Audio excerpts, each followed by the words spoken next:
Welcome to Weekly Digest, where we highlight the works of ministers of government as they push the administration's development agenda. Minister of Housing and Water Colin Crowell on Friday inspected infrastructure works at Experiment and Balthiock housing schemes as part of an outreach to Region 5. At Balthiock, over $600 million worth of works are currently underway, while $1.5 billion was invested in the Experiment housing scheme. Already, 600 persons have accessed their lands. For Experiment, we by and large are complete in terms of our initial infrastructure work. All the persons for Experiment, they have access to their site, so they have been shown their land, and by the end of August, latest first week of September, we'll be signing the agreements of sale for all beneficiaries or all persons who have been allotted in Experiment. Currently, we're going through the final stage in terms of legalizing the area for ownership. They have an advertisement that they have to satisfy in terms of the registration, the plan, etc.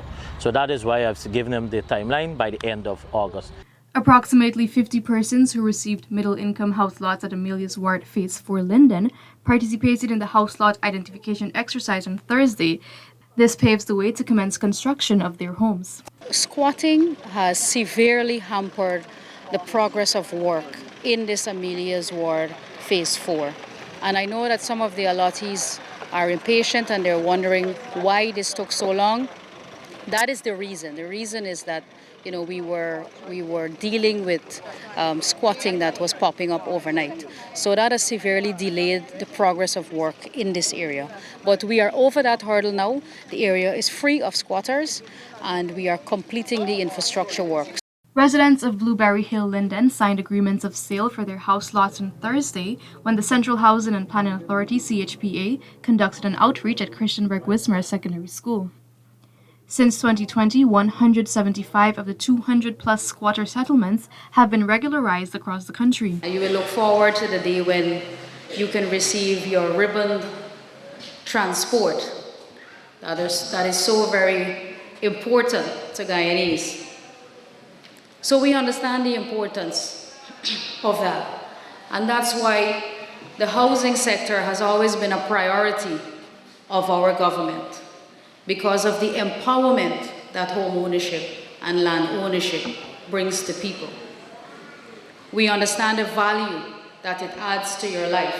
Close to 50 residents of Linden also received steel and cement subsidies to start building their homes. Some of you own your land, but you haven't started to build your home.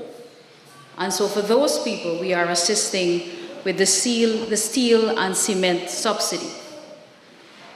That was the whole purpose of this initiative, to help people on the road and on their journey to home ownership.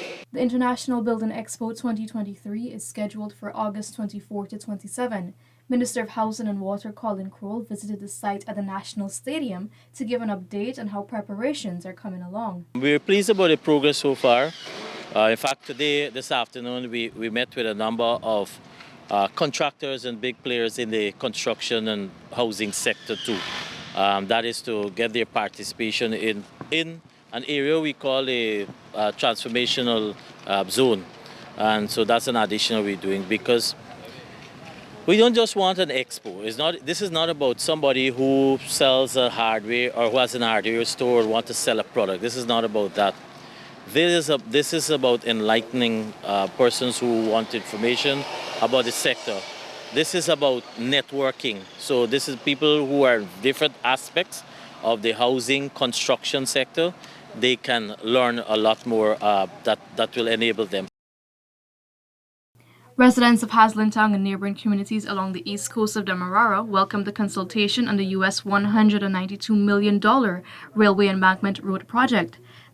The consultation, spearheaded by Minister of Public Works Bishop Juan Edgell, was hosted at the Guyana Women's Leadership Institute at Cove and John on Saturday. The beneficiaries must be able to know what the project entails, the scope of the project, so that while the project is being executed, they must be able to look, see, observe that what is to be done is actually done. And at the same time, we must be able to engage people that if they have concerns or questions about a project, that it is properly explained and it is resolved in such a way that development takes place. Jonestown, Mahaika, and Coverdale are set to experience significant infrastructural development. Minister of Public Works Bishop Juan Edgel on Wednesday visited the communities and inspected roads for upgrades. Came this afternoon with the councillor and the people to inform them of the roads that are out advertised for construction and to also find gaps. But this is part of our overall program of bringing development to every corner and every community in Guyana. The Cut Rose project, designed to provide single parents with an income, continues to make tremendous strides in their lives. It is evident by the project's earnings of more than $4 million for the first half of 2023. The production of roses continues to ramp up since 12,067 roses have been harvested as of June 2023, with a weekly projection of approximately 500 roses. We are selling a rose for $500. Imagine that. We are selling a rose for $500, but when the people sell it back out there, it's sold for between $1,500 to $2,000. So you're making almost 4 times or 300% profit a single mother can make on a rose. And there are great demands for a rose. Guyana has not only begun to diversify its crop and livestock output, but has partnered with other countries to reduce CARICOM's food import bill by 25% by the year 2025. In doing so, Guyana is becoming a primary food producer in the region.